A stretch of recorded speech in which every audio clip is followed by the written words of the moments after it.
Hey guys, welcome to a new episode of Saw Something Scary, the podcast that talks about all the goings on in the world of horror movies and scary movies and gives them the sincerity and hilarity that they deserve. I'm your host, you know my name, I'm Derek Zoo. Alongside me as always, my co-captain, the anchor, the heart and soul of the Saw Something Scary universe, Jeff Wright. Jeff, what's going on, buddy? How are you? Dude, I'm just basking in the glory of that introduction. Thank you so much. That's the nicest thing that's happened to me all week. Dude, I'm fired up, man. We got 2 weeks left till we get to Us. Not you and me, but the movie, the Jordan Peele movie. And we're... You already got me laughing there. Good job, Derek. Well done. That's right. That's what I'm here for. And we're going down the road to Jordan right now. And Jeff and I are going to be reviewing 2 movies from the, what was it, 10 that he gave them originally? At this point, dude, I'm so mad. I've lost all knowledge of that list. I think it's 10 or 12, one or the other. Anyway, we're reviewing 2 of the worst ones. 2 of them suck. We're reviewing 2 of the worst ones this week. So if you're looking for the Uncle Horror, this probably isn't the week for you. No. We flayed him, set him up on a rack, waited for him to find transcendence.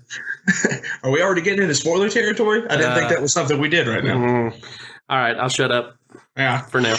But before we get into, obviously, what you're going to be listening to today, which is a lot of positivity, before we get into that, there are just a few things that I want to go over with you guys. First and foremost, I want to say this on behalf of Jeff and myself. I want to say thank you for listening to the show.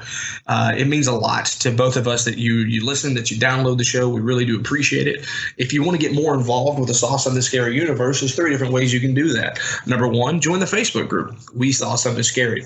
Let's be honest. Jeff and I try to encapsulate the week of horror every week that we're on, but a lot of times we miss a lot of things, and we're fortunate enough in the Facebook group that we have some awesome listeners who not only cooperate and participate, but they also give us a lot of horror news and stuff that we didn't know about. So join the Facebook group. We Saw Something Scary. Number 2, if you could, rate, review, subscribe. We're everywhere podcasts are played right now. Google Play, Stitcher, SoundCloud. We just got on Spotify. We just got on YouTube. The best one for us is going to be Apple Podcast. If you can give us a 5-star review on that, that would be awesome. If you don't feel like that we deserve a 5-star review, we obviously don't want you to lie. So give us whatever review you think of, 4 or 3. I mean, we hate to have 2 and 1, but if you give us some some constructive criticism behind that, we'll do our best to take that into consideration and try to make the show better, because obviously, I mean, that's what we're here for. If you guys aren't having fun with it, then there's no podcast. But those 5-star reviews are definitely what we want on Apple Podcasts. And if you can get that, that gives us more attention and draws more people in. And the more people we have here, the more fun we're going to have. The third thing is, obviously, we just started a Patreon campaign, and we would love for you to partner up with us on that. If you go to patreon.com/scary podcast, you'll see that there are 4 different tiers that you can join up on. And as a matter of fact, for only $1 a month, you can help partner with us to make this podcast the best that it can be. $3 gets you a bonus episode every month. $5 gets you a phone call from either Jeff or myself. And then $10 gets you all sorts of great perks, including 2 tickets to one of my comedy shows. If I'm in your area, you get 2 free tickets to that comedy show for being a part of the $10 thing. I want a lot more Midnight Society people in this group. I want to have that, and I hope that you guys will think about doing that in the future. Jeff and I are about to really ramp that Patreon campaign up and give you guys a lot more bang for your buck on that. And so I'm excited, and I hope that you guys are too. So those are the 3 ways that you can get involved. One of those 3 if you want to choose, or all 3. That would be great as well. But partner up with us. It's going to be great. I feel like this year is going to be really awesome for the Saw Something Scary universe, and I want you guys to be a part of it. So with all that said, now that we've got all the fluff and promotion out of the way, Jeff, let's get to everyone's favorite part of the show. Jeff hates trailers. And Jeff, honest to goodness, man, I've only got one trailer that I want to talk to you about, and I've already kind of been crucified on the on the Facebook group with it. But Midsommer, I don't remember. Mediocre. Anyway, thank goodness there's somebody in my corner finally on this. Ari Aster's new movie that's coming out. I saw the trailer for it a few days ago when it came out, or yesterday, or I don't know time anymore. And I was very underwhelmed. And so I went to the Facebook group today and I was like, hey, you guys changed my mind. Sell me on what happens. And apparently we live in a society where people don't want to sell you anymore. They just want to call you an idiot. And oh, no.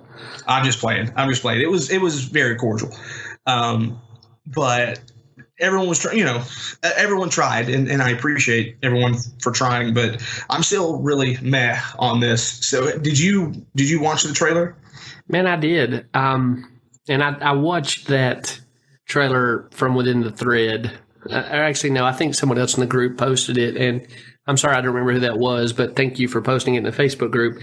Nonetheless, after I watched it, I read the thread, and shout out to Josh Hull.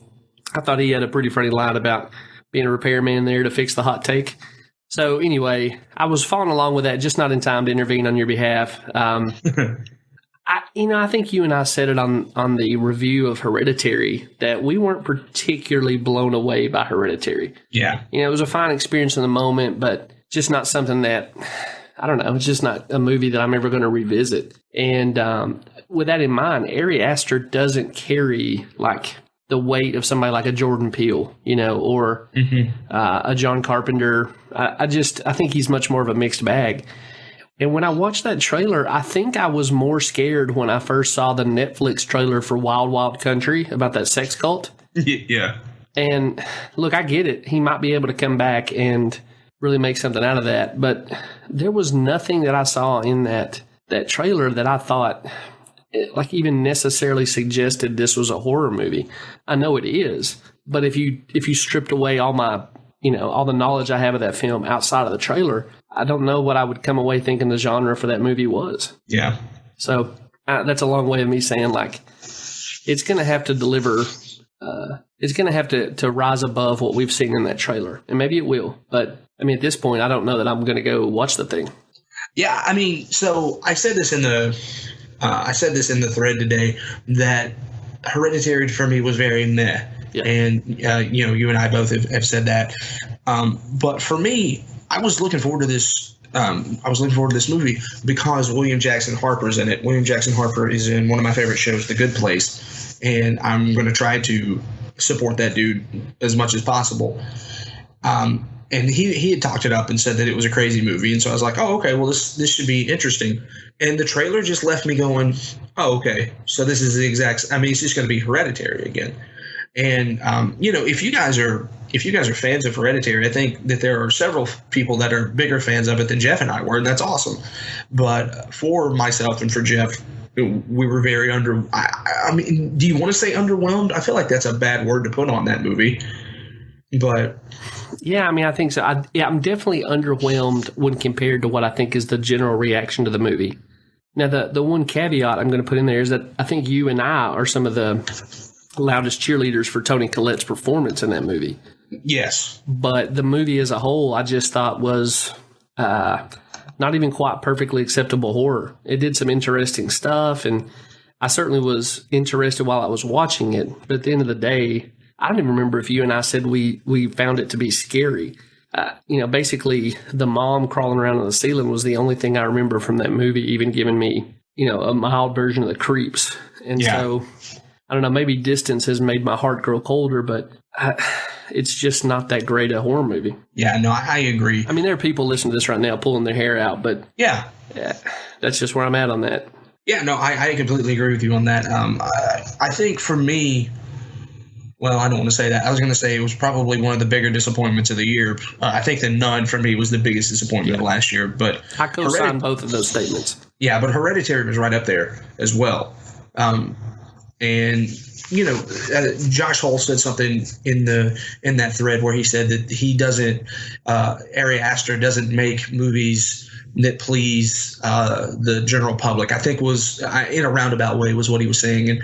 And while I commend him for his bravery, for his trying to go outside the box, it really just kind of left me going, oh, okay.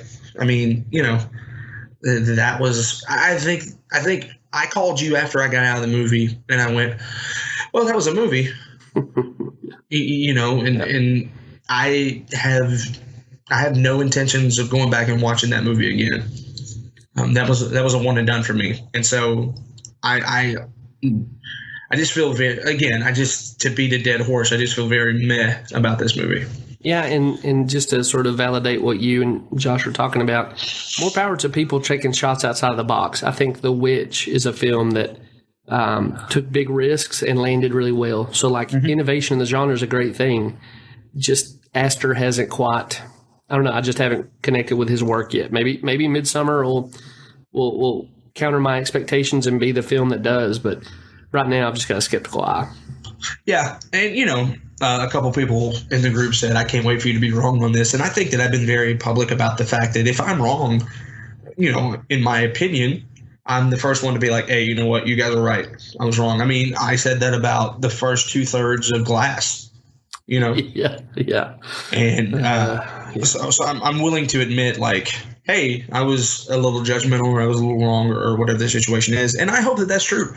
I hope that Midsommer, I come away from it going, oh, dang, that was a good horror movie. Me too. I mean, I'm always in the mood for a surprise horror movie that delights me. I mean, we've spent a lot of time on this podcast talking about Happy Death Day. Bring them on, I'd love to be wrong as well. So I guess that's it. It's saw something scary contra mundum, buddy. It's just us against the world right now. Hey, man, I'm cool with that. This is my yard. So I guess that does it, man. I guess that does it for this week's edition of Jeff Hates Trailers. Yeah, well, sadly, it's also not a great week for horror news. Yeah. So let's get into this week's horror. And I've basically got two items for you, Derek. This may be the first 30-minute edition of this podcast. I think my rant about these movies we just watched may go longer. It'll probably end by the time my brain loses oxygen. Yeah. Having said that, here's the Horror Reporter report, so we can talk about things we actually care about. Number one, Jason Blum has gone on the record about the likelihood of Happy Death Day. Did you see this already? No, I did not. Okay, so I guess I was assuming there would be a third one. Okay. Did you assume that, or was that me being out on an island? Well, I think that when they went for the first one, I believe that the director, and I don't mean to step on your toes here, but I believe that the director said, I always envisioned it being a trilogy. Yeah, he definitely did. And but I also know that Jason Blum was pretty adamant about the fact that, like, hey, this movie's got to make money. And it's got to have the same kind of retention that the other one had before we'll move forward with anything. So it doesn't surprise me if they're not going to move forward with it. Because I mean, again, we talked about that. What was it, last week that we talked about that movie, or the week before? It didn't feel like it wasn't as good as the first one. And for sure. I don't know how you go back that well one more time to close the loop. But again, if Jessica Roth's in it and she plays a prominent part, then take my money. I'll be there. Mm-hmm. Yeah, so we're on the same page with that. And you're right. Christopher Landon said he had always imagined this as a trilogy. But I guess on Twitter a couple days ago, Bloom was asked about the likelihood of Part 3, and he said it's not very likely, but not impossible, which I guess surprised me. That post-credit scene or whatever.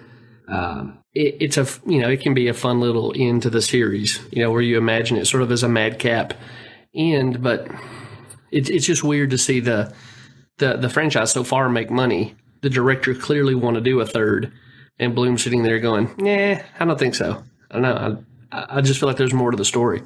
Yeah. I mean, if they go in a different direction, like with the Danielle character, then I'm cool with it. But if it turns into another thing where Tree relives that day one more time, I'm gonna get up and walk out of the movie.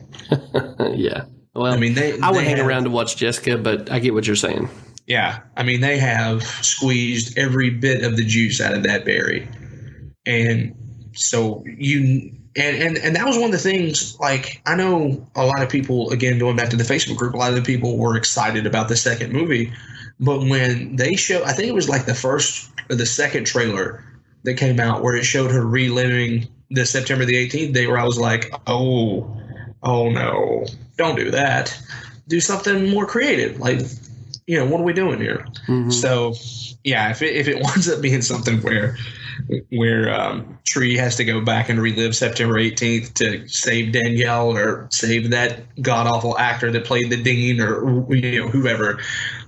I'm with you. I'll stick around to see Jessica Roth play this character one more time. But gosh, I'd almost rather get a root canal at that point.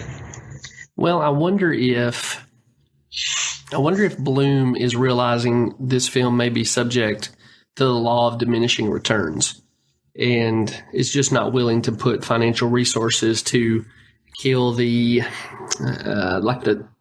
potential for a long-lasting legacy for this movie by adding a third one onto it. Yeah. Bloom, I don't think, is a guy who's ever balked at making a buck. So I could be way off base on this, but you may look at that thing and say, we really landed with the first one. The second one, we scraped by the skin of our teeth. Maybe we just leave it like it is. Yeah, that could be. Is it even still in theaters? I guess it is.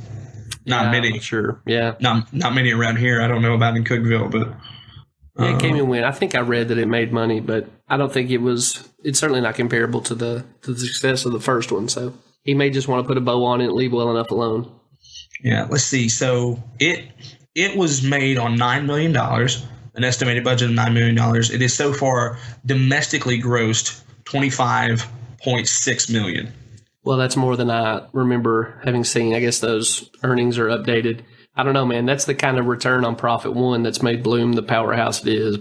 Return on investment. And it's the kind of profit margin that makes me think at some point Bloom is going to think, maybe we go back. Yeah, well, but here's the thing. So the first one was made on a budget of $4.8 million, and in its first weekend grossed $26.5 million and wound up with a worldwide gross at $56.3 million. Wow.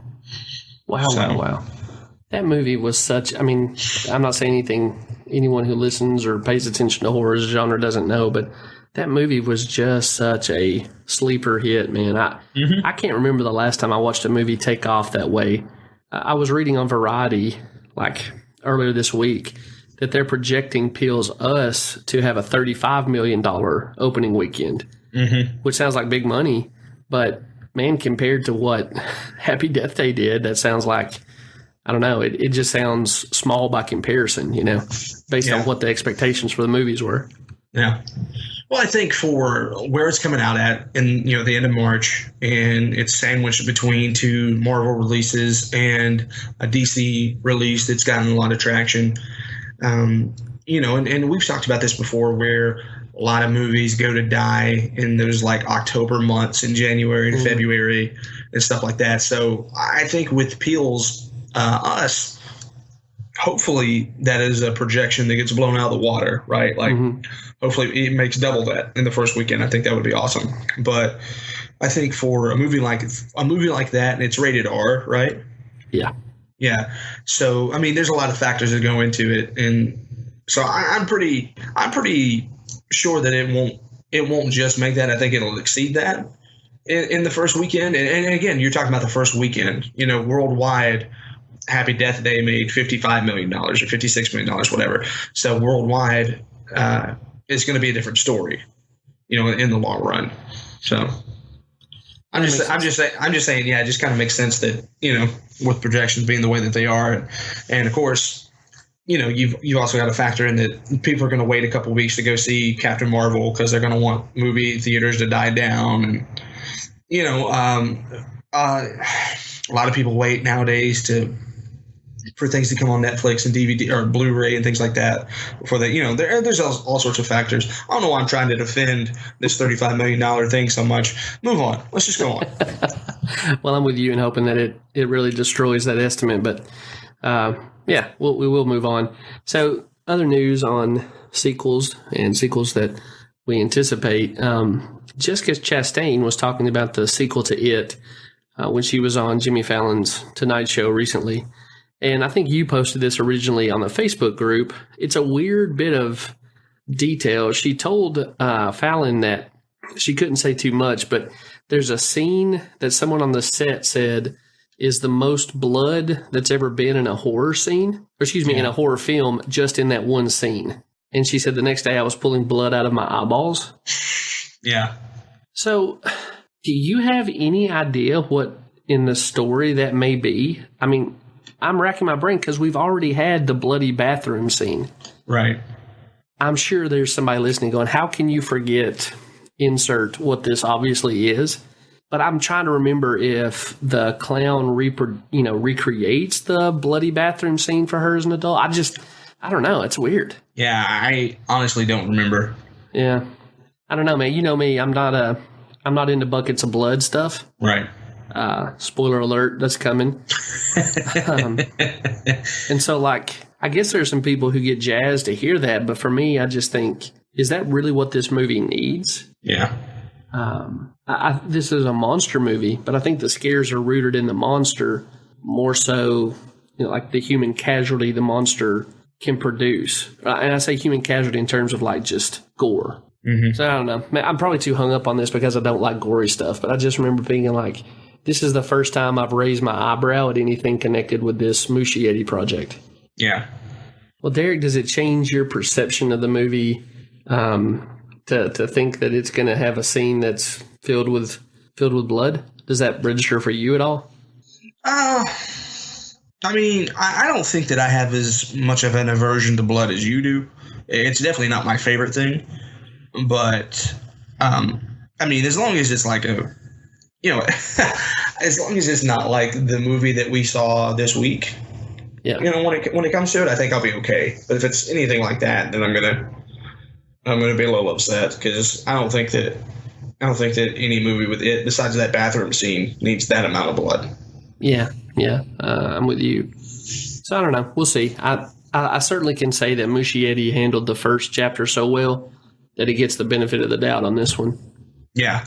And he's certainly under no obligations to meet my quirks, although we are responsible for the Stephen King renaissance and basically the general uptick in horror appreciation. So, I mean, maybe he is. Maybe he is responsible, Derek, now that I think about it. Yeah, I mean, honestly, we should get a screener copy of it before everybody else just so that we can put our stamp of approval on it. But, I mean, that's just me. What do I know? 100%. We should be blurbers. Yeah, we should be blurbers. I agree. Speaking of blurbers, let's go ahead and close up shop on. Well, hang on just a second, man. Before we do that, I do want to say, I just want to say real quick, rest in peace to Luke Perry, who tragically passed away this week at the age of 52. And I mean, it may be weird that we're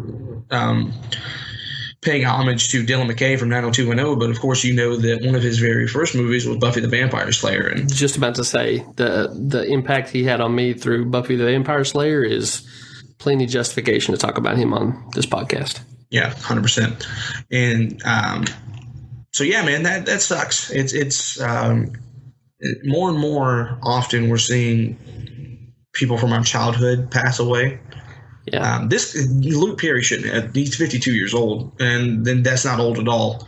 And it's insane to me that something like that happened. But even like going into the wrestling like we always do a lot around here, King Kong Bundy passed away this week.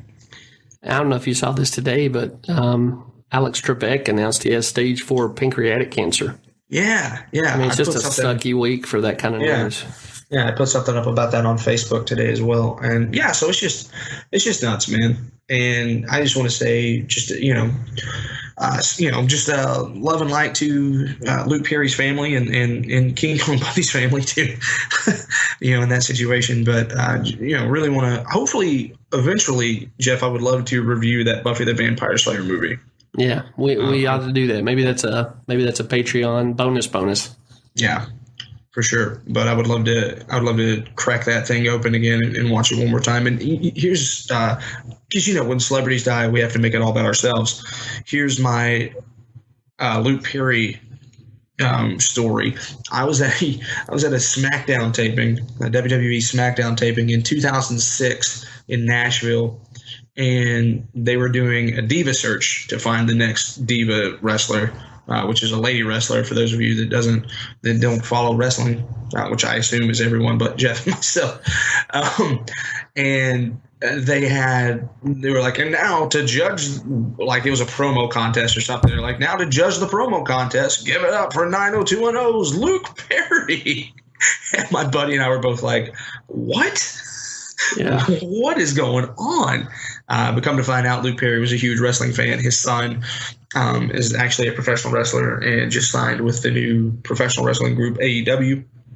And so just a heartbreaking time, man. You hate to see. I likened Luke Perry to our generation's James Dean. Like he taught a whole generation on how to be cool, and Absolutely. it just sad to see somebody who, for all intents and purposes, was a sweetheart of a guy, to have that happen to him. So just want to say, shout out and all the love to Luke and his family. 100%. And hey, guys out there, this is cliched and whatnot, but be sure and tell your loved ones what you think about them, because, man, you sure aren't promised tomorrow. Yeah, 100% on that. So with that cheery thought, let's get into more cheery stuff, right? Yeah. Okay. So if you're okay with it, I would like to handle a review of Funny Games and then go into Martyrs. Yeah, that's fine. Okay. At this point, I don't care about either one. So, well, so I have to say it for tradition's sake. Are you ready to pull the curtain on Funny Games? Yeah, let's do it. Let's get this over with. Had you ever seen this before, Derek? No, sir. I hadn't. Before we get into the weeds, Wahlberg! What? No. Spoiler alert. You're a good man. You always save the day. It's all good. Were you aware of this movie in any way? I mean, I'm assuming so, but it was on your radar to what degree? So I remember this movie when it first came out. Okay. In 2007, but I don't think that I ever watched it. But I remember I was intrigued because I was like, oh, cool, Naomi Watts is in another horror movie. That should be fun. Because, of course, Naomi Watts is, in my opinion, the most famous for being in the first two Ring movies that came to America. And so I remember seeing that, and I remember hearing about Tim Roth being in it as well. And I was like, oh, okay, cool. That's a pretty good cast. I'll get around to watching it. And then I just never did. Well, a lot of that's the same for me. I knew that Naomi Watts was in it. She's an actress that I'm perfectly happy to watch her performances.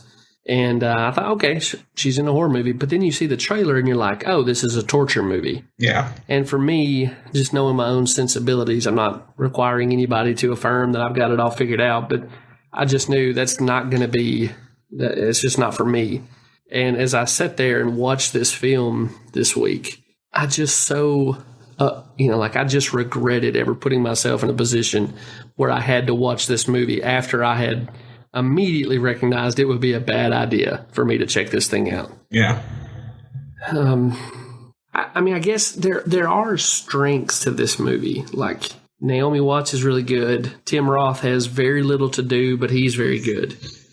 I specifically would highlight Michael Pitt and Brady Corbett, who play Paul and Peter, and those guys set out to make you hate their guts. And I hate them so much that I think if I ran into them at Starbucks, I would have a hard time not being salty towards them. You know what I mean? Yeah, Michael Pitt is kind of like the Michael Shannon type, where he plays an a-hole really well. So what else have you seen him in? Because I think this is the only movie I've ever watched him in at all. Okay, so Michael Pitt played Mason Verger in the Hannibal series.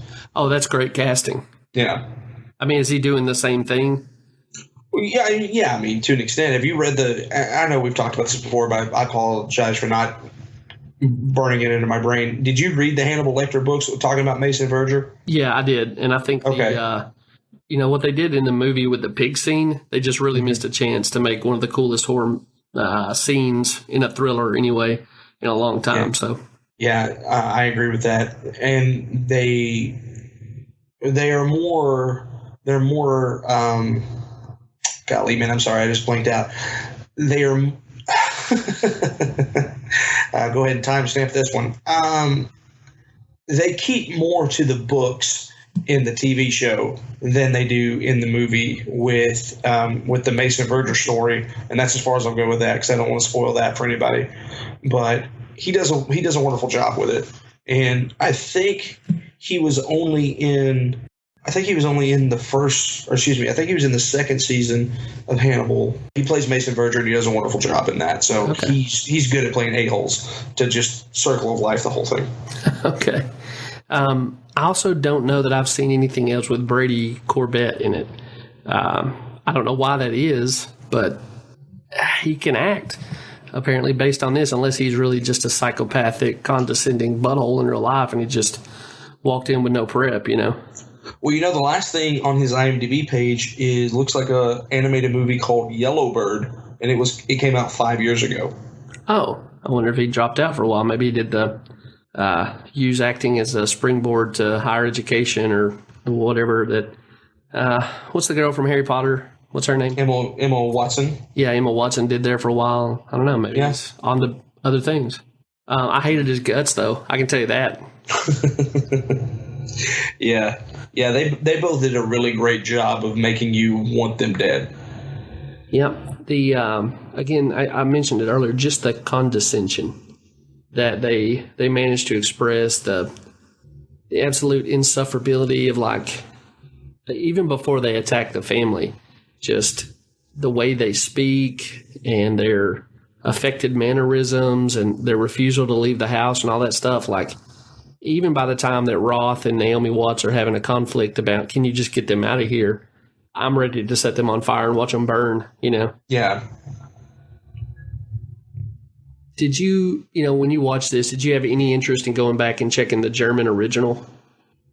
No, I didn't. As a matter of fact, I didn't know that there was a German original until I looked up the article on the movies that we were going to be reviewing through this time, just to see what else we had to review, because I was like, dear God, if it's anything like these two movies, I don't know if I can do the next 2 weeks. And luckily it's not. Luckily we're about to get a banger. But anyway, as I was saying, as I was looking at that, then I realized that there was a 1997 Funny Games. And then I went and did research on that and realized it was basically a shot-for-shot remake. I think there's some things that they added and took a couple liberties on, but the majority of it's a shot-for-shot remake. And but no, it wasn't on my radar. I had no idea about it until yesterday. Yeah.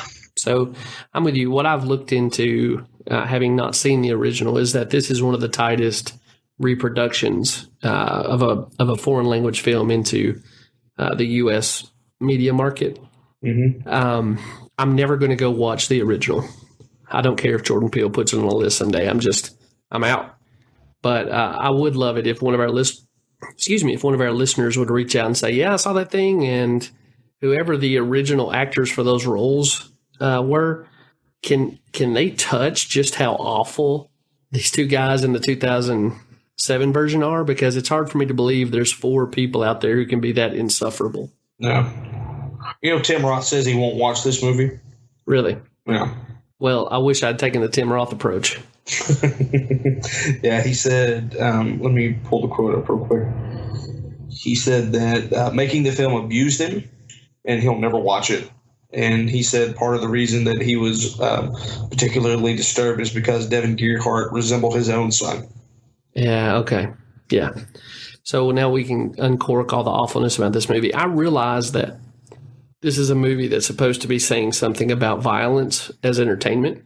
Mm-hmm. I was reading that the guy who created this, I think his name is pronounced Haneke, that he didn't even think he was making a horror film. He just wanted to make a movie about violence in the media and how pointless our entertainment tastes were. Mm-hmm. And that comes across in the movie because you have the breaking of the fourth wall. Right. And you have that scene where I think Naomi Watts grabs the shotgun and kills Corbett's character, and then they just rewind it. Yeah. But the way this movie grinds you into this nihilistic vision of torture and death and, rinse and repeat, is everything that I expected from the movie that made me not want to watch it.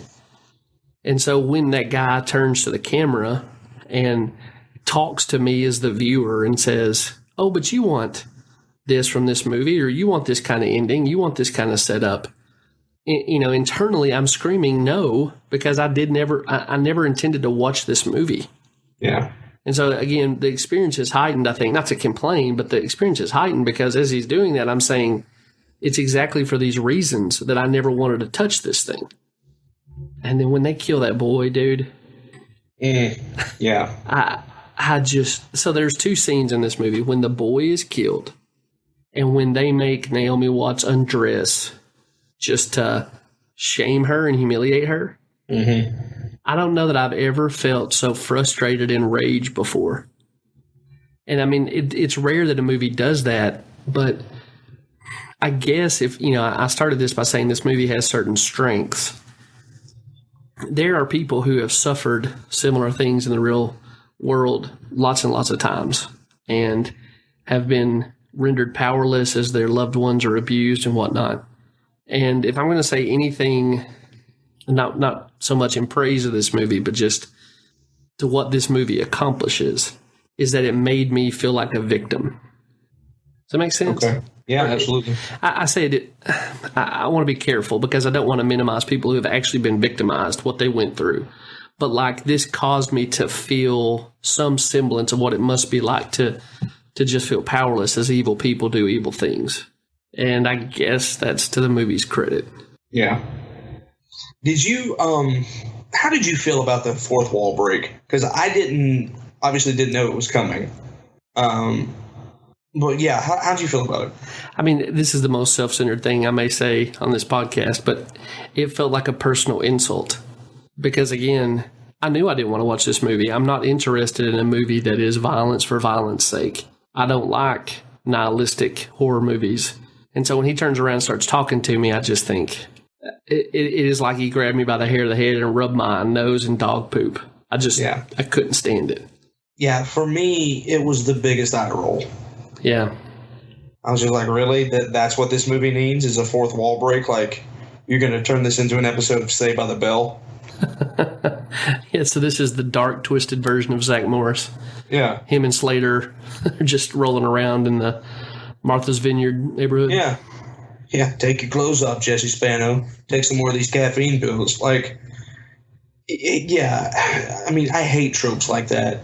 If you go ahead and establish it early on, then that's one thing. But to do it, to swerve them for the sake of swerving them, it feels contrived and stupid. And if it was a part of the original German movie, then whoever did this needs to be smacked. Because there was no need for it. I mean, it was already a hard movie to get through. And now you finally have a reason to be like, yes, she did something. This is awesome. Like one of these SOBs finally got what they deserved, and then you're going to Thanos the whole thing and turn back time just so you can. I was out. Yeah, I mean, it's clearly that the director, and I do think it's in the original, but somebody can correct me if I'm wrong. It's clearly that director trying to say, pay attention to the way that your society is entertained by violence. But if you're someone who's already realizing that's a problem and you're sort of like this family held against your will watching this movie, it's really grating. So I think that's really the range that you can put this movie on. It's either cringeworthy on one side of the spectrum or on the other side, revolting, and you're just going to land somewhere in the middle. Yeah. I truly hate this movie. Like, it's everything that I thought I wouldn't like about it. It just delivered 100%. Yeah. I'm rarely so right about a movie, and I can't remember a time when I was so right in a positive sense. But this is the platonic ideal of, the worst possible horror movie for my experience anyway. Yeah, and the fact that this movie's almost 2 hours long is ridiculous. Mm-hmm. I mean, this movie should have. I mean, you're right. This movie should have never been made. But this comes in. This could clock in at an easy 86 minutes, 90 minutes long, and it's not as much of a slog and not as much of like, oh dear God, what are they going to do next? So that was one of the things where I was like, you got to be kidding me. because I'm sure that you're the same way, and I'm sure our listeners are as well, or if not, maybe I'm just weird like this. I don't know, but there's certain times I'll check the time on a movie just to see like how much time I have left. And there were several times in this movie where I was like, okay, this is almost going to be over 45 minutes. Are you kidding me? This is terrible.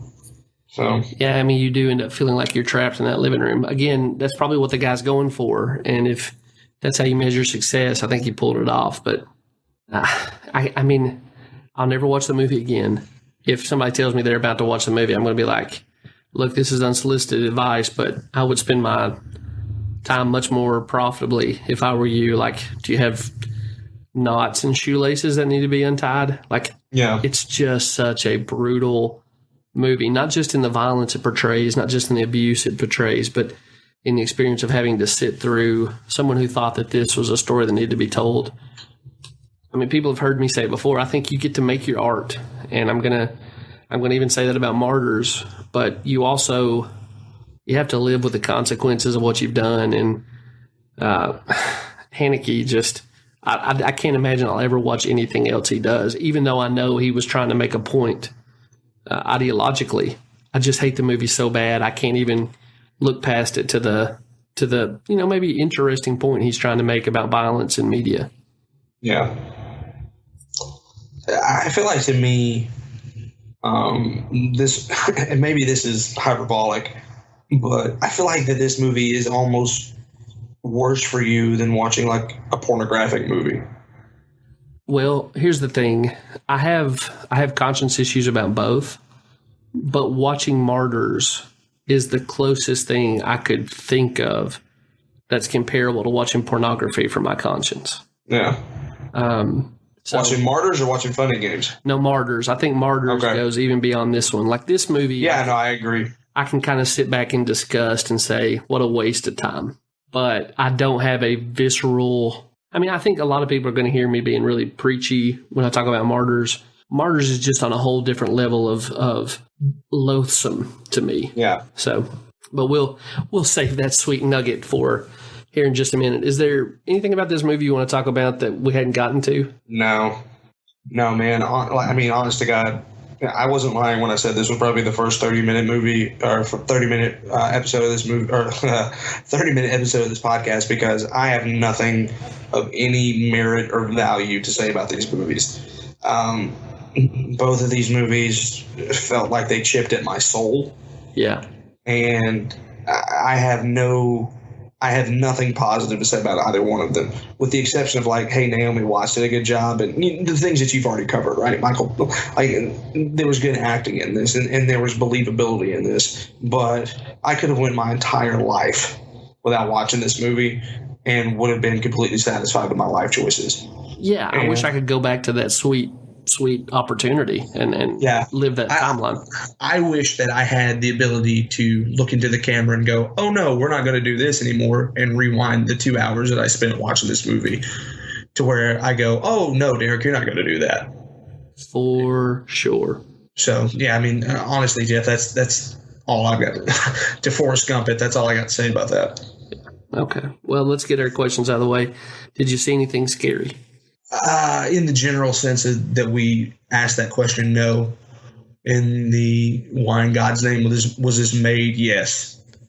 But on the broad sense of it, no, not at all. If you were going to give it a rating on 1 to 10, what would you give it? I guess 1. Yeah. Just for the acting, just for the main 4. The kid was decent too. Yeah, man. I mean, again, if they're measuring emotional resonance, when he escaped and then I realized he's making the choice to go back, it was just shattering. And then when you realize he's the one who got executed. Yeah, it kind of, I gave up my will to live at that point. Let me ask you this. Did it remind you of that scene in Mother where the baby dies? Yeah, Derek, I do think that it probably did. I think that in the same way that Mother just turned my stomach the entire time that it got going into what it wanted to be. Like this movie has the same deal where there's this prelude to the craziness but once you get into the craziness, it's just excruciating. Yeah, I think that's a pretty apt comparison. And I had just as much of a screw everything associated with this movie. Yeah. As a response. Yeah, I enjoyed Mother a lot more than I enjoyed this movie, and I enjoyed Mother more than you did. But Mother's also on one of those things where I'm like, I enjoyed it, but I don't think I can ever put myself through it again. I did not enjoy this movie, and I'll never put myself through it ever again. So, I gave it a 0.5 star on Funny Games, on Letterboxd, just so I could say I hate this movie and I'm offended it exists. Yeah. Can we give a 0.5 star, or like on a scale of 1 to 10? Can we just give it a 0.5? Yeah, Derek, I'll let you give it whatever you want to, man, because you're the host that runs this place. But this movie deserves some new way to be criticized. You know what I mean? Like a negative star, that's on the table. Sure. Yeah. I mean, I'm right there with you, Jeff. No one should watch this movie. Let's just go ahead and say it that way, right? Like, if you have any kind of semblance about wanting to watch this movie, just don't watch anything else besides this movie.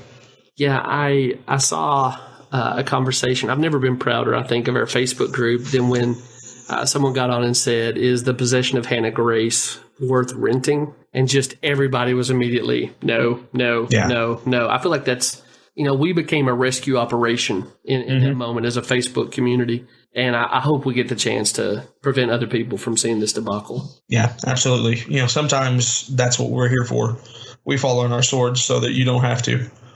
Well, so I want to ask the question about what you think this has a connection to us through or in or whatever. But, man, I'm kind of afraid of the answer. You know what? That's a really good point, too, Jeff. And I felt that way about both these movies. Is I was like, what is he trying to convey out of both of these movies? And is there anything, any gleam of anything that you can, I trust Jordan Peele, and I don't think he's going to go down the torture porn road, with Us. But I guess Home Invasion, I wish that he would have given them The Strangers more than this movie. You know what I mean? Like, it was almost the antithesis of The Strangers. For everything that I liked about The Strangers, I hated in Funny Games. Mm-hmm. This is like the dark cousin of The Strangers. That's a great point. Yeah, this is the dark timeline version of The Strangers, and so that's the only thing from this that I can gather is maybe just because I know that you haven't, but anyone that's seen the trailers knows that there's a lot of home invasion. Mm-hmm. I'm trying to choose my words careful because I don't want to spoil anything for you. But there's a lot of like one-on-one and home invasion and tenseness in that direction, and so I hope and pray to God that's where we're going with this. Yeah, I think I could handle the home invasion, the family under assault vibe pretty easily. Mm-hmm. We've seen that in movies that I like, and that's okay. Yeah. The mindless violence, I think, would be harder for me to stomach. Yes. And I'm just hoping against hope that the idea of like pointless suffering is not what this movie connects to us with, because in these two movies, I have my fill of that for the rest of my life. Yeah. So I'm going to go with you and just root for it being family under siege, home under siege, and cool. We'll take. because this movie pulls that off. You really do feel sad for the family who's been subjected to these tortures. Yeah, and they're, I guess honestly, man, did we see something scary? Probably not. But there is some terror in this movie, and yeah, for sure. And so I never felt scared, but there is a sense of dread through the whole thing of like, oh man, what's going to happen? And you get that emotional, conclusion, and then it gets ripped away from you again. And that's when I wanted to throw my remote and cuss people. Yeah. Yeah. And I'm assuming people who like this movie, that's the thing they like about it as a horror movie. That's not my reaction. It's not my jam. Sure. I get it, man. All right. Well, I'm going to just go, didn't see anything scary. Did see some of the stuff you just said, like I had a pervasive sense of dread for this family. But I would review this as a negative. I mean, we've seen some terrible movies on this podcast. Bye Bye Man is a running joke for us. Yeah. I will watch, I can't even talk at this point. I'm so frustrated by it. I will watch Bye Bye Man 300 times if the alternative is having to watch Funny Games ever again. Yeah. If I was given the task of having to watch Incarnate or Funny Games for, I don't know, like someone had a gun to your head and they said you can either watch Incarnate or you can watch Funny Games, I'm picking Incarnate every time. Which would basically be our version of being trapped in a Funny Games style movie. Exactly. All right, man. Well, let's put a bow on this one. And Derek, are you ready to pull the curtain on Martyrs? Oh, dear God. Yeah, let's just get this over with. Your reference earlier to the experience of watching pornography is exactly right.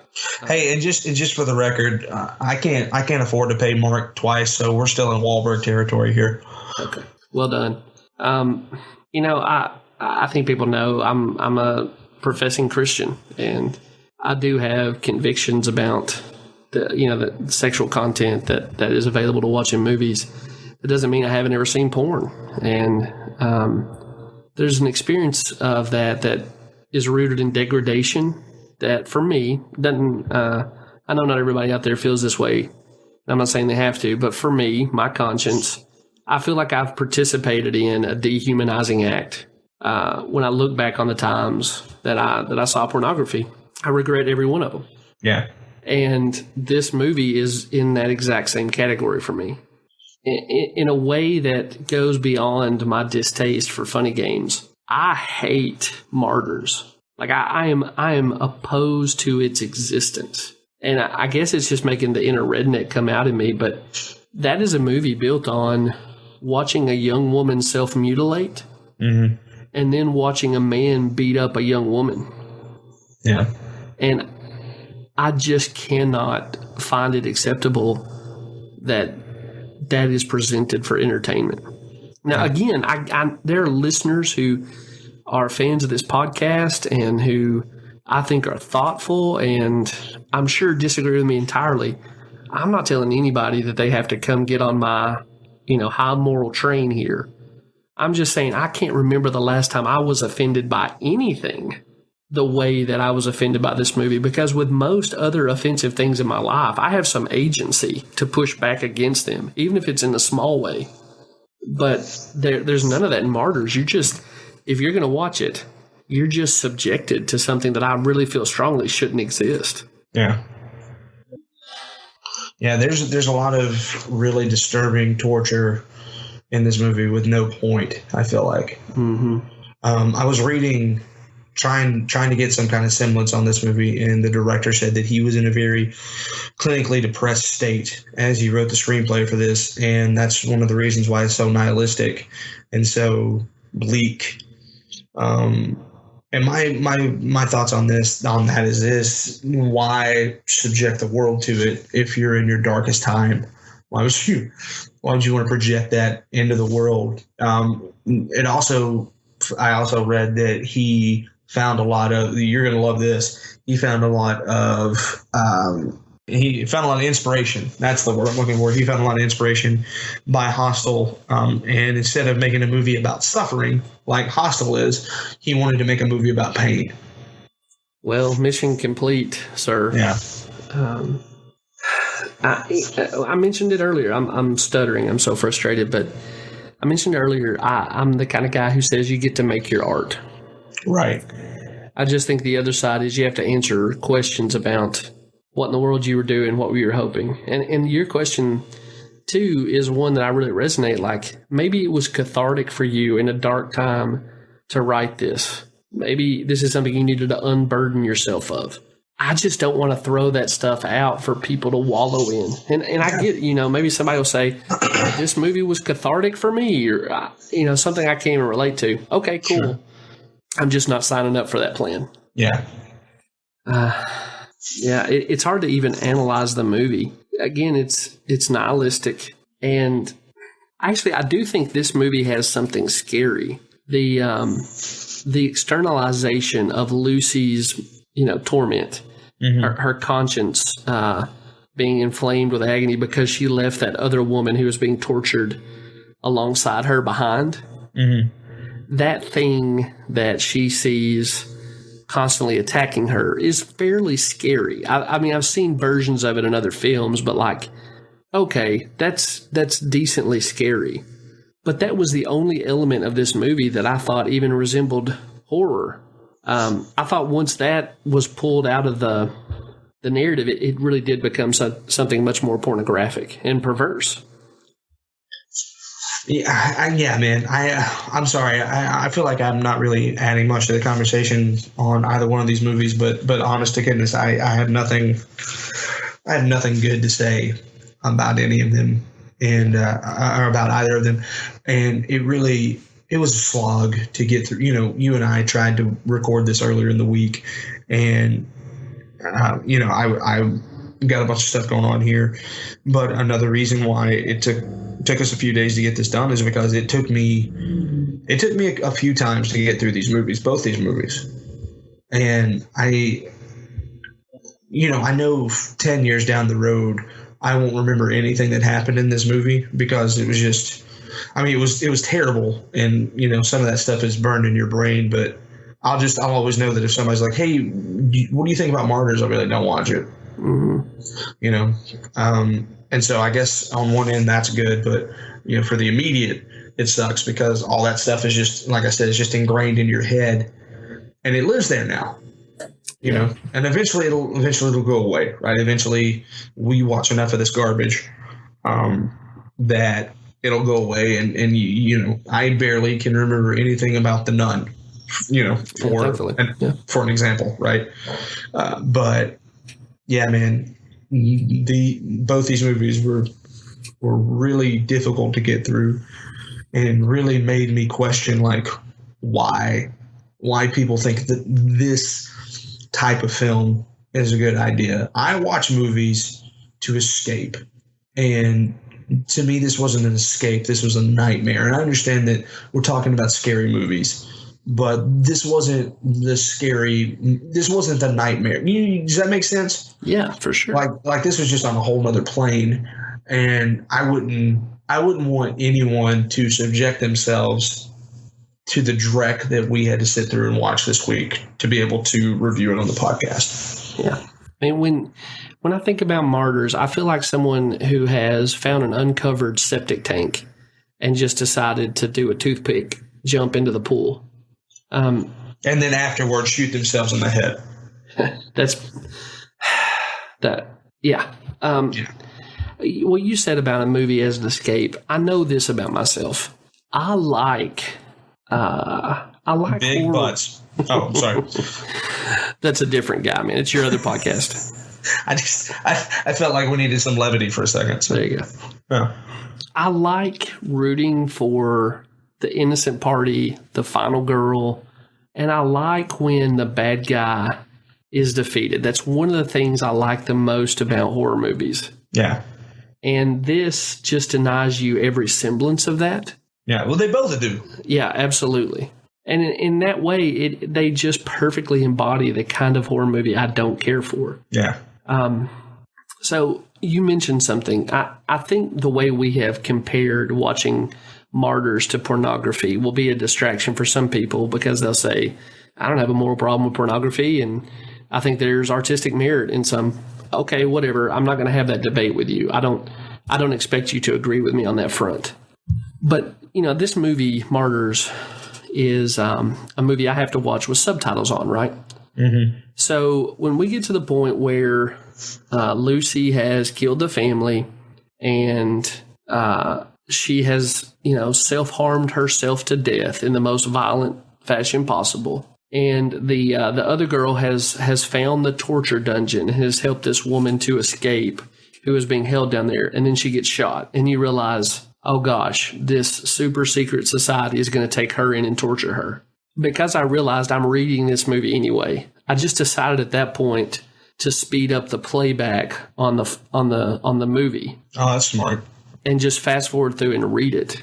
And so I watched all of this just kind of the way that people listen to podcasts, sped up, right? Mm-hmm. And what I realized in doing that is that somewhere between the last half of this movie and the last 2/3 of this movie is basically built on a man punching a young woman. Yeah. That's so many different scenes. Big muscled up guy stands over a woman and punches her into oblivion. And it repulses me that that's found entertaining. Yeah. I mean, again, I'm not trying to be on my moral high horse, but like, I'm a husband. I'm a father. I believe in the dignity of human beings. And I'm not saying people who disagree with me don't. I'm just coming at this from my own internal sensibilities. I believe in the dignity of women. Yeah. And I don't want to watch women be pounded on by abusive men. Right. And I think it's a problem that we make money off of just having 45 minutes of a girl chained up, getting beat up by a big dude. Yeah. It's not, it does not say good things about the health of our society. I mean, again, everybody's like, yeah, preacher boy's out. I don't think I have to have religious convictions to feel like this is a problem. Yeah, no, I agree with that 100%. You know, and I guess that's one of those things where you look at it and people are going to say, oh, well, I mean, you don't want to sugarcoat it. Stuff like this happens. Yeah, I understand that stuff like that happens, and that sucks. And I understand that, you know, there's lots of people who have to deal with those kinds of things. But again, for me, when I go to the movies, I don't want to have to deal with that stuff. I want to, you know, I mean, back in my day, a movie was a man in a white hat going after a man in a black hat, right? Right. But I mean, there's still some semblance to that, and I don't want to go. I don't want to go to the movies to get depressed.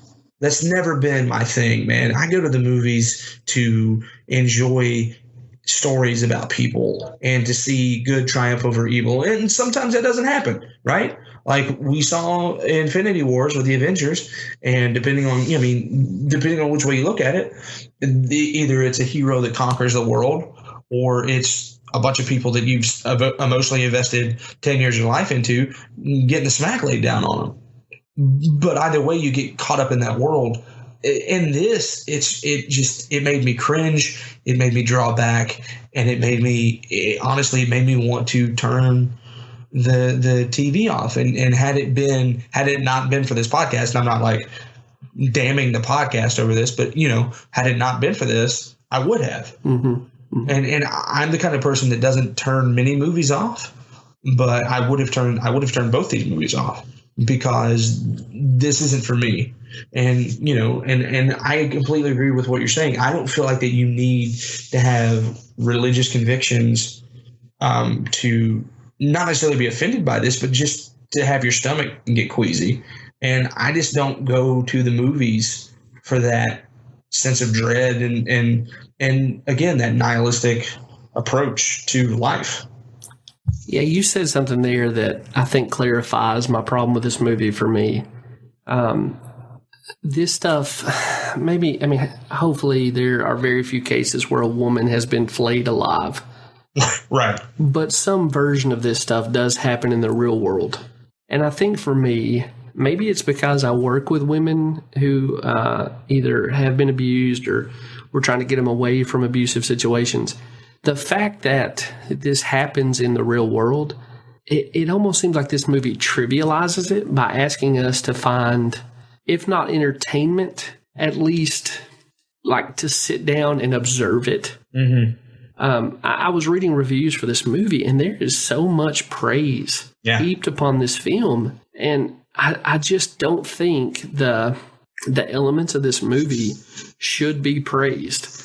You know, Christian, Muslim, atheist, I just don't think that this is the sort of thing that we should be celebrating by giving it a cinematic, inviting people to experience it in a cinematic environment. Yeah.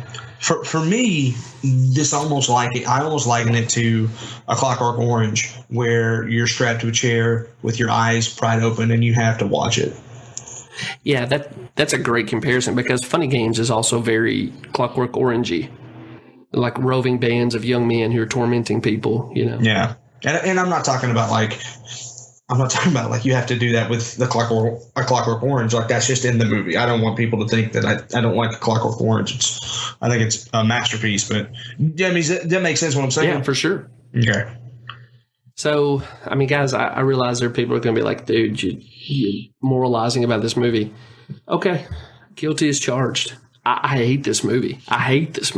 Yeah. And I don't feel apologetic about that. I'm upset that it exists. Yeah. Like to the point where I'm with you, and this may just be our Appalachian American roots coming out, but I'm okay with it. I'll fight this director. Like, yeah, dude. Like you want to look at him and be like, I know you were in a dark place, man, but did you get help? And if you're in a better place, what the heck? Why do that? Yeah. I want to threaten this guy to the point where he goes, chocolate bleu, I just peed in my pants. Like that's what I want. And that's a Good Place quote for those of you that watch The Good Place. You're welcome. That's a great accent you just pulled off there. I know.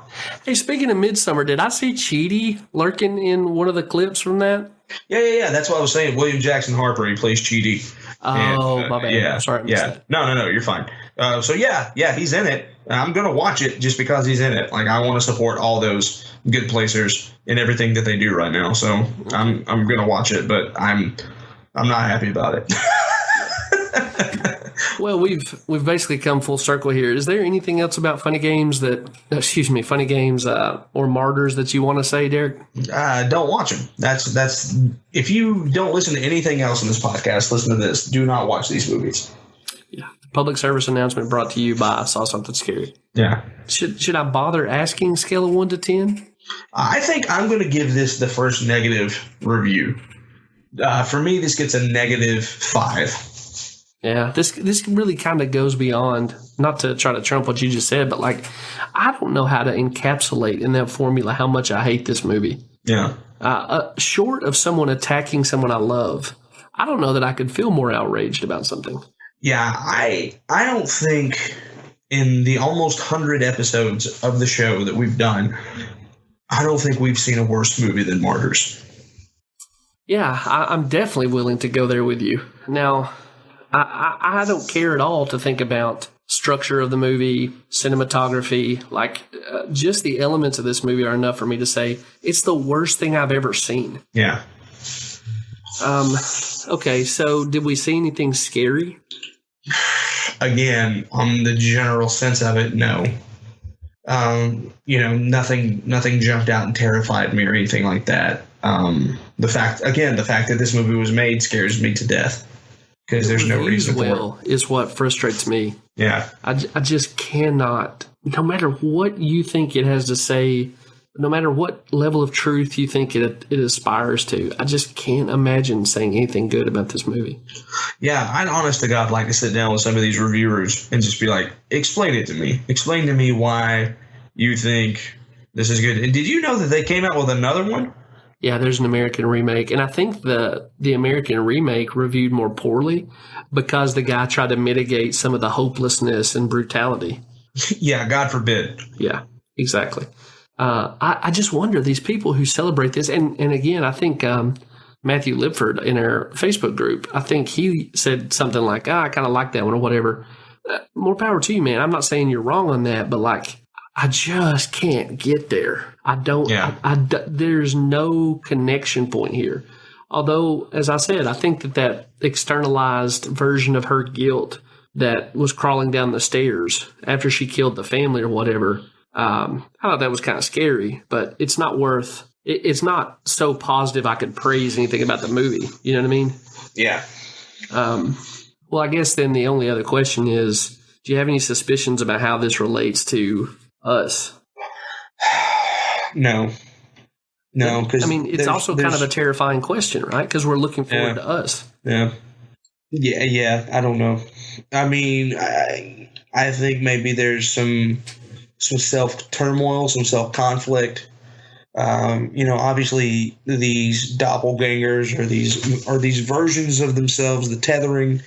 It comes from a psychological place. And, there's almost a sense of enlightenment with what the character's name's Anna, I think. Mm-hmm. where she reaches martyrdom or whatever they call it. Transcendence, I think. Yeah. And so maybe that's where we're at on it.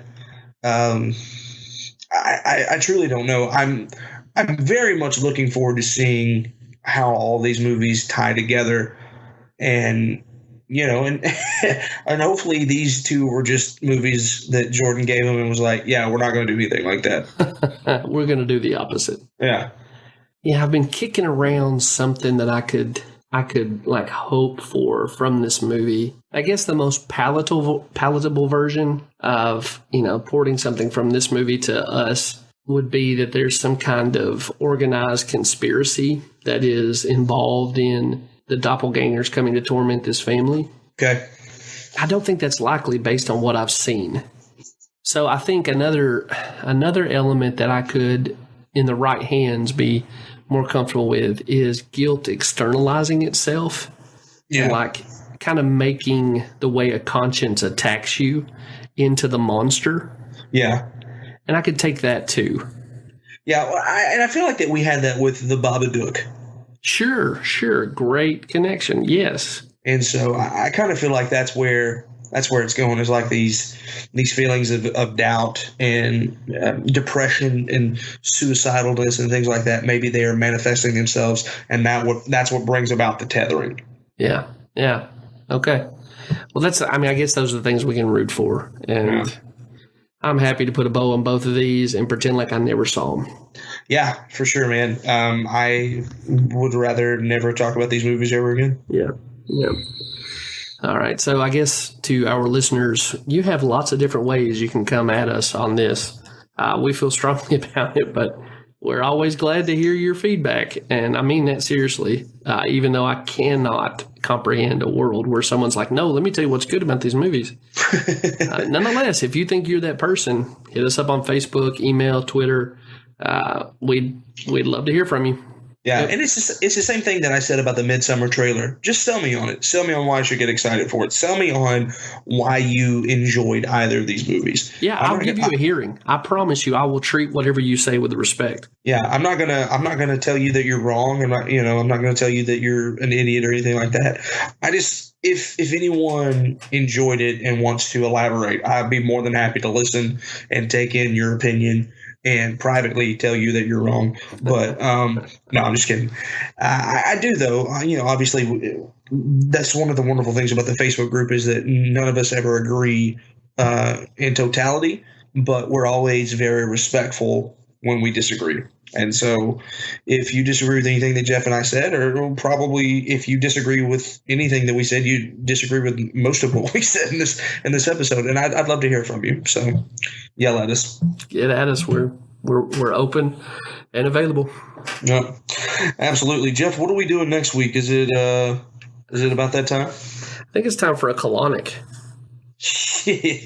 Yeah, for sure. I don't know. You mentioned there being a heavy hitter. I've really not been able to see past having to talk about these movies. I'm sorry. I know I've let us down on that, but I've just been dreading revisiting this. Yeah. No, I understand. Let me pull that list up real quick, and we'll see what we've got left to do. So, all right. These films included The Birds. We've seen that. The Shining. We've seen that. Dead Again. That was the first one we did, right? Yep. Yeah. Funny Games. Tale of Two Sisters, Martyrs, Let the Right One In. We haven't done that one. Okay. Let the Right One In. Vampire flick. Yeah, The Babadook, It Follows, and The Sixth Sense.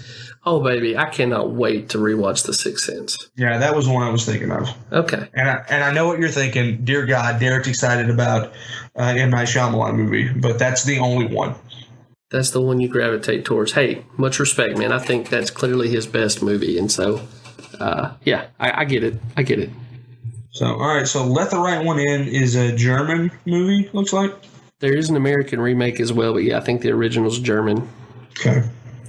And it looks like that the Let the Right One In is from 2008, which is, yeah, I assume that's the one that he's talking about here. I pulled up our scheduling calendar, and Let the Right One In is the one set for us to record about next week. Oh, dear God. The American version of this is Let Me In, isn't it? That sounds right. with Chloe Little Grace girl. Moretz. Yep, that's it. Oh, good Lord. All right, good. Just beat me while I'm down. Well, let's be sure and watch the German version then. Yeah, I'll be fine. And then we will finish this thing on a high note. Right before Us releases, we'll review The Sixth Sense. How about that? Yeah, and let's do this, Jeff. Right, I'm making a audible, and you tell me if you don't want it to happen. You can just omit it from the recording. If you join the Patreon campaign this month, we're going to re-review Get Out. Yeah, baby. We're going to put that on. We're going to put that on the Patreon site as this month's bonus episode. So making the audible, making the grand poobah decision. I don't know what I'm trying to say. It's late. I'm tired. But executive decision. That's what I was trying to say. And I'm good with that. So again, for $3 a month, join the Patreon campaign, and sometime this month we will have not the original review, because I think it was like episode 9 that we did of Get Out, but we just fanboyed out. Yeah, literally 10 minutes after we got out of the movie, we were in front of a microphone, and I was jumping in my chair like Tom Cruise on Oprah. So this time it'll be a little more concise, and Jeff and I have a little bit better grasp on what we're doing with the show now. So, man, we really did come out guns blazing with that one. Yep. In the infancy of this podcast. So we'll lots do that. of extra in that episode. Yeah, for sure. And I loved going and watching that movie with other people, and then pointing out the stuff that I said on the podcast, because there was like 4 people listening at that time. So glad numbers have changed. So yeah, join us, patreon.com/scary podcast. Next week we'll do Let the Right One In, and then we'll do The Sixth Sense, and then we're there. It's us time. But as of right now, we are desperately out of time. He's at Right Jeff. I'm at Derek Zoo. And we thank you guys so much for listening. Remember, you can follow us on Twitter, Facebook, all that good stuff. Most everything is at Scary Podcast. Just search for Saw Something Scary and get with us. Facebook group, We Saw Something Scary. Remember, rate, review, subscribe on Apple Podcasts, and join the Patreon campaign. Next week, we'll talk about some dirty German vampires. But until then, for Jeff Wright, this is Derek Zoo reminding you to beware of clowns in sewers, blind men with turkey basters, nihilistic Parisian directors, and white people with teacups. We'll see you guys back here next week. Bye-bye, man.